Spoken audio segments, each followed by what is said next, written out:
Before we watch the video, we just wanted to ask you a massive favour. We just wanted to ask you if you could please take a minute to like the video, subscribe to the channel, turn notifications on, and also check out our TikTok for short content and daily updates. We really want to keep growing the Boxing 365 community and keep making content like this for yourselves, the boxing fan. And most of all, thank you and enjoy the video. Good morning, everybody. Welcome back to Boxing 365. This is a bit of a different episode. You might notice we have some super duper new mics. We do. The idea being that we are going to just do a little bit of a recap on last night's boxing. The aim of this is for you to let us know how the mics sound, whether they look all right. And if you like this format where we're doing a brief reflection of the night before's boxing, it might be something that we'll try and do. Obviously, depending on our own time. We're already pretty busy with this stuff as it is. Yeah, absolutely. I think with regards to it, I know we discussed previously about doing a post-fight clarity segmentation of it. But as you mentioned, what was meant to be an initial, we'll do this. It'll take up an hour a week. We'll do a quick podcast. We'll do a quick bit of editing. Has become quite serious to the point that, like you say, we now, from an expenditure point of view, seemingly increasing our expenditure. Also, now reaching out for our first line of sponsors, which is obviously a huge step in less than 3 months. So guys, if you could let us know, what this sounds like in comparison to our previous mic setup, wherever they've been binned. We will keep them purely for the basis that if you say they're better, these will be going back to the expensive shop. Yep. But now look, post-fight clarity has been something we've wanted to do for a long time. Yeah. When I say a long time, I'm referring to about 77 days, which is the whole age of the channel. Well, it was one of the first things we talked about, wasn't it? It was, yeah. I think it's a nice concept. It's just the reality of being able to do it straight after a fight, or the morning after, when we've still got lives to live, jobs to work, that sort of stuff. Yeah, absolutely. It just means it's again you'd have to do it first thing in the morning, which we don't mind doing. And if it's well received, and our followers and fans go, yeah, do you know what, we really like this, guys? It's a really good opportunity to continue to grow the channel. Then obviously we will look at doing it. But yeah, let's. It's worth just mentioning. There's no. Normally you'll see a laptop here for preparation notes, things like that. We haven't got that today just because everything's pretty fresh in our mind from last night. We're only really going to talk about probably the Aaron Yecker Denise fight. Yep. Cameron Jones, Arthur. Arthur the main four. Yeah, Arthur and Rodray, and then obviously Parker and Buatsi. And there was a few interesting points. I think if we start with Aaron Yecker and Denise showed a lot of heart. He showed a lot of heart. He showed that he's a professional, because Aaron Yecker was being a pain. Yeah, he was being awkward, wasn't he? The egg thing about him, he's watchable. He's entertaining. He really is watchable. I like Aaron Yecker. So we've not had a chance to speak about it yet at all. So this is live, hot off the press. Yeah. Because obviously we've been setting this up. So this morning reached out to Billy. So obviously we spoke to Billy previously as part of a channel, not on obviously on live or on an interview basis.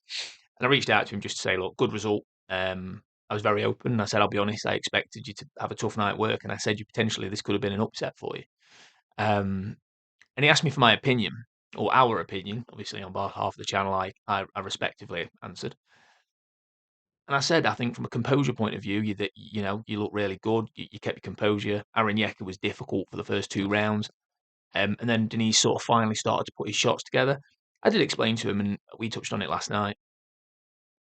He's very good with regards to his high guard. He keeps himself very tight. Yep. But he doesn't move his head. He got caught a couple of times with shots because he was just stationary. And look, at this level, you're fine. And I said to him, I'm worried that you're going to have to. And he admitted, he said, look, it's something we're working on.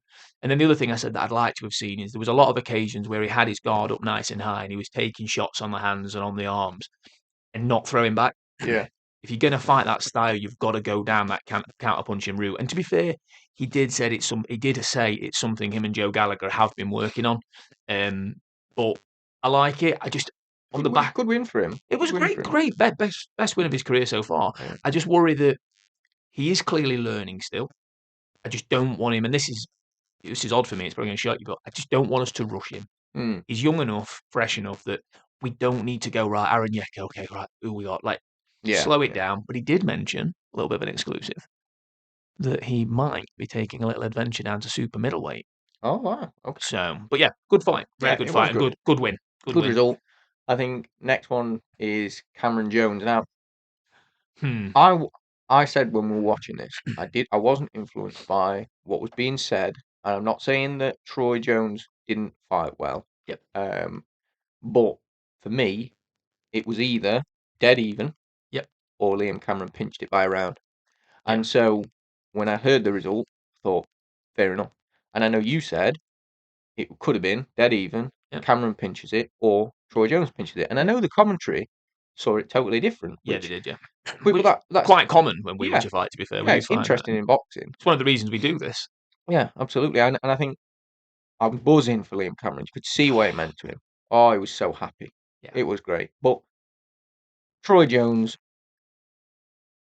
strangely, he earned a bit more of my respect there. Not that I think he'll be bothered. No, Um, he has messaged and said I was waiting for that. I really yeah, well, appreciate the accreditation. but he still he threw low, 15, unbelievably. 20 I times. couldn't believe it.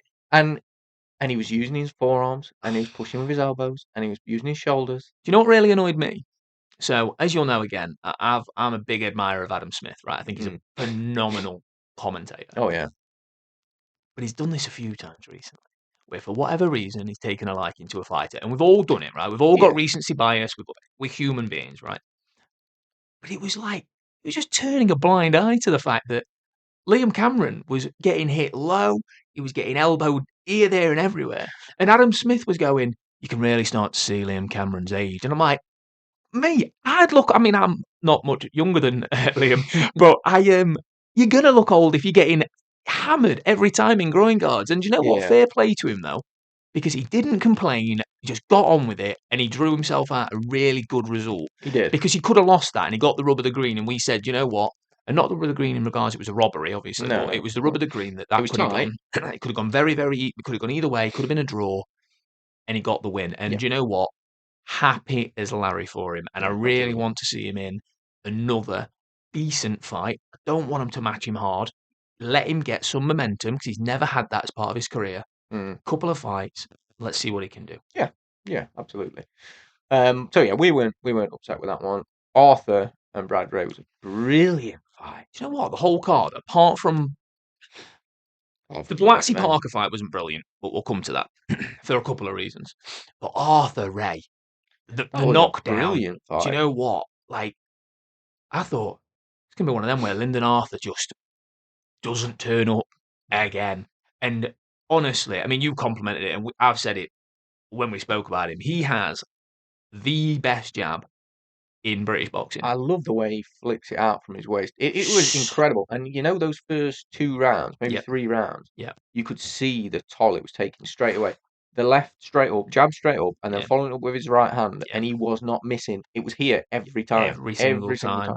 I thought it was incredible. But Shout out to Brad Ray's corner, by the oh way, who yeah, did a phenomenal job on his yeah, eye with the not spoon, on yeah on his eye not closing up completely yeah, because like first second round we could see it mounting up on the top and on the bottom of his yeah. left eye, and it was like this could end the fight here. Like this is one of those that if it goes badly with Chloe Watson and Shannon Ryan, Shannon Ryan the other week, exactly the same thing where it just closed up over a period of 3-4 rounds, and it was like yeah, you nothing you can't can do. nothing you can do with that. I think the knockdown was interesting. You could see. So I think what they sort of set, there was sort of like, and we were talking about it, boys.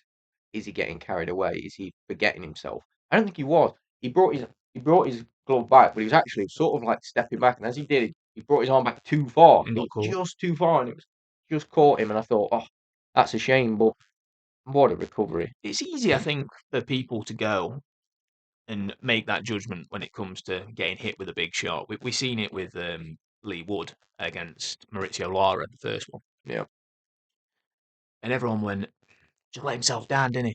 And it's like you forget all the work he did up to that point of being just out of range to miss that hook. And same with Lyndon Arthur. He was defensively brilliant. And it wasn't the fact that he necessarily did anything wrong, as you said there. It was the fact that as his defence has come back, it's just come back a tad too far. yeah, yeah. Not tucked it in quite as much as he probably should have done. And believe me, You're talking. minor details. Minor details. And we're all going, oh, shouldn't have got hit there. Well, do you know what? Do you think anybody else other than Lyndon Arthur wanted to get punched at that moment? Like, it was one of them. But was really, really glad to see Arthur win. And it's nothing against Brad Ray, because I actually think Brad Ray's a really good fighter. And I've had nothing but good things to say about him throughout while we've been doing the episodes, the podcast, the interviews, the content we do. I've always said Lyndon Arthur is fringe world level. Yeah, yeah. And there's nothing wrong with being fringe world level. That's not a dig at Lyndon Arthur. He's fringe world level. Brad Ray's not. And that's okay. I think that the thing was, Brad Ray, made a great account of himself, Oh, but he looked 100%. like he ran out of ideas. Towards the end, he switched into southpaw. Yeah. I think he was trying to get out of the way of the jab sort of Yeah, he thing. was, yeah. Maybe build a bit of range, or I don't know, just try and figure something out, try and clip him. And I think the commentary actually got that one right, where they said that he looks like his game plan changed when he realised that he'd hurt Lyndon Arthur Yeah. and knocked him down. And it was like, right, I've just got to load up and just try and stop him. And that was probably the wrong decision. But what I would say is, he did a great job himself. I think the scorecards were fair. Yeah. I was trying to keep up with it as we went through. He won most of the rounds after that point, so that was a good fight. And yeah, I think I liked the fight, and there's been a lot of criticism this morning online and through various sources regarding the fact that the scoring and the refereeing and the judging yesterday was atrocious. And I don't think that's a necessary fair reflection for anyone who didn't watch the fight, just for clarity. Yes, the refereeing in the Cameron fight could have been better, in my opinion. yeah. But that would only have benefited Liam Cameron. yeah, and the thing is, it was still a very, very good fight. And lo and behold, in my opinion, the right man won still. So irrelevant, right? Yeah. The only area where you could argue it all went wrong is the next one. Oh yeah, which Buatsi is Parker. Yeah. wasn't a brilliant fight. No, it wasn't the Because best on the eye, was it? no, but that's because Parker's game plan worked, Yeah. which is why it's absolutely criminal that Parker got robbed. And I know that, is it a robbery? Is it a robbery? Yes, I did throw it out there a little bit earlier, and everyone will continue to remind me. Junaid Boston, fine, I've watched it back. He wasn't robbed. He lost in a close fight that, similar to Cameron and Jones, could have gone either way. This, atrocious. See, I've watched it back this morning, and I, purely on the basis I was trying to justify the scorecards, scored more favourably for Buatsi. 97-93. 97-93 is as close as I can get it for Joshua Buatsi. I think that the issue with that fight was that Parker kept falling to his knees, but it was because he was smothering his work, and Buatsi was pushing him down. So I said, and we were saying it as it was happening, he probably should have lost the point. Yeah, agreed. But if that was happening, that should have been rounds 4, 5, 6. To be honest, I think something like that. For me, the referee, and again, this is nothing against. It was it Kieran McCann? Yeah. Was it Kieran McCann? I think it was Kieran McCann. I think, but anyway, yeah, it was. Yeah, I think it was Kieran McCann. For me, he should have got a hold of that really early. And again, you could argue that's poor refereeing, but I think the thing is, he could see it was part of Parker's game plan, and he allowed it. And then the problem is, he probably found that it was too much. Come round 8, he'd let it gone on for so long that if he had have decided, now I'm going to start docking points, you're going to get the criticism of, 1 minute, you've let this go on repeatedly for 8 rounds. Yeah. Why now is it a problem? I think the thing is, to watch that fight, watching it, Zach Parker was winning. 100%. But sometimes you can get that wrong, because we're not there. We're not scoring referees. We're not judges. So you might look, and sometimes it's not always clear what's clean, what's landed, all that stuff. I don't love relying on numbers, right? No, not in boxing. But when we watched it and we go, Parker's won and won well, comfortably. I think 2-3 rounds for Buatsi is probably generous. We already gave him on the night. We said at best it's 97-93, and that was us kind of it's kind of become the Dave Allen effect, I think, to me and you, which is that he's had a better round than the last. Yeah, he was so poor that bloody hell, you know what, Buatsi's just turned the pressure up. We'll give that to Josh, and it's a sympathy round. You actually watch the fight, even with the glasses of, right, I'm going to see why Joshua Buatsi won this fight, and I went, he didn't. Well, we said straight afterwards, let's have a look at the CompuBox stats. how the punches landed. I did post that as well, guys. Yeah. I'm not sure if that is public domain. I will check at some point. But while it is on there and we've not been sued, Have a go quick check look. it out. I think I'm running off memory now. There might have been 3, maybe 4 rounds that Buatsi beat him on punches. Yep. Punches landed. I think it was less than that. Yeah, it was terrible. Well, even if you're not looking at it and going, he's not landing enough. Parker's he spent most of the time going backwards really and absorbing pressure and fighting well off the back foot and smothering his work. Yeah. That's not a reason not to give somebody a round. And the punches still back Parker. So I don't see it. I totally think the Buatsi's now probably going to go. But this has happened in the past. He's beat a decent level opposition. He's got his chance at a world title, and he doesn't want it. Can I say? We discussed it prior about whether he's underachieved. Yeah, obviously. That's clear to see now, right?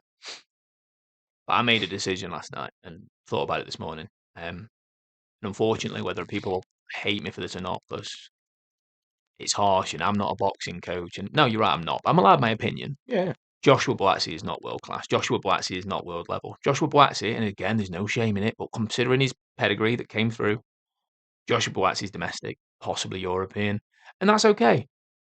But let's stop promoting him as if he's the second coming of Christ now. You know, he's proven like he lost that fight.